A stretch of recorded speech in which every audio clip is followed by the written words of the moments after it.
পুলিশের কোনো পরিবর্তনই হয়নি। যে আমি নিজে 15 বছরে 11 বার জেলে গেছি।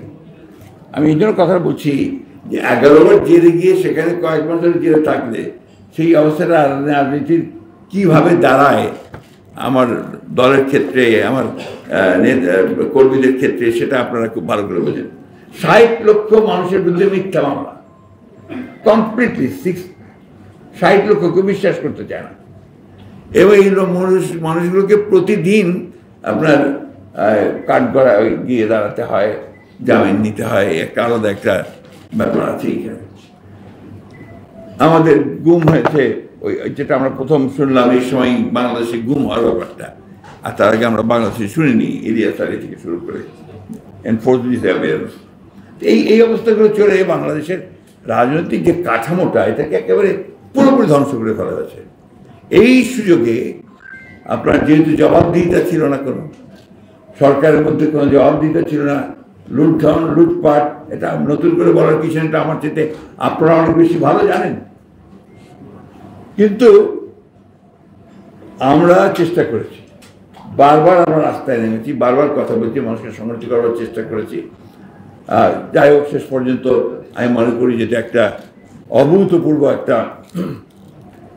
উত্থানের মধ্য দিয়ে, ছাত্র গণঅভ্যুত্থানের মধ্য দিয়ে আমরা একটা পরিবর্তন নিয়ে এসে আবার একটা সুযোগ তৈরি করতে সক্ষম হয়েছি যে একটা নতুন করে বাংলাদেশ নির্মাণ করবার জন্য।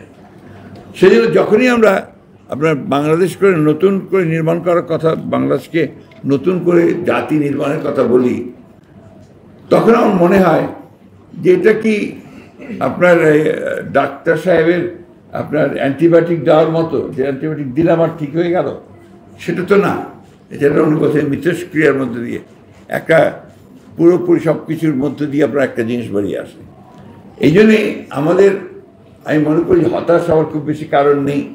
সমস্যা তো আছে, প্রতিদিন সমস্যা, প্রতিদিন নেগেটিভ সমস্ত আপনার কথাবার্তা আসছে মিডিয়াতে, বিভিন্ন জায়গায় আলোচনা হয়েছে। আবার সোশ্যাল মিডিয়া, সেই সোশ্যাল মিডিয়ার যে একটা ভয়াবহতা এই সমাজকে গ্রাস করে ফেলছে, এটা আপনারা কতটুকু উপলব্ধি করছেন আমি জানি না। আমার মনে হয় সরকারের উপদেষ্টা মধ্যে এখানে আছেন, ওনারা খুব ভালো করে উপলব্ধি করছেন যে আপনার এই যে মব তৈরি করার যে ব্যাপারটা, সেটা কীভাবে সরকারকে আপনার মাঝে মাঝে আক্রমণ করছে।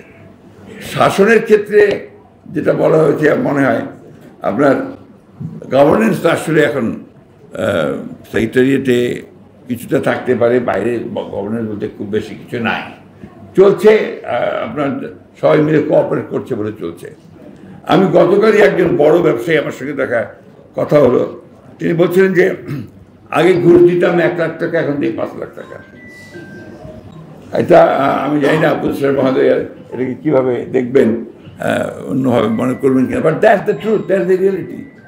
পুলিশের কোনো পরিবর্তনই হয়নি, বরঞ্চ তারা আরও সুযোগ নিয়ে, যে একবার বলে যে মিলিটারির কাছে যাও, আরেকবার বলে যে কোর্টে যাও, এভাবে পুলিশ তার দায়িত্ব এড়িয়ে চলার চেষ্টা করছে। কারণ তারা তো আসলে কনফিডেন্সই নেই। পুলিশ তো সেই পুলিশ না যে আপনার কনফিডেন্স নিয়ে কাজ করতে পারে, কারণ তারা তো আপনার ওই বিগত সরকারের সেই সমস্ত অপকর্মগুলোর সঙ্গে জড়িত ছিল। ফলে এই জিনিসটা এত সহজ নয়। আমি যে জিনিসটা বলতে চাচ্ছি, এই জিনিসটা এত সহজ নয়। এ থেকে রাতারাতি আমরা সব কিছুকে বদলে ফেলতে পারবো না।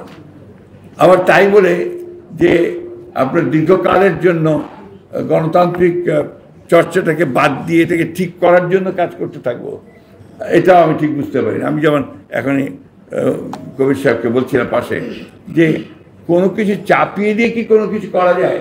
একটা প্রক্রিয়া দরকার হয়, প্রসেস দরকার হয়।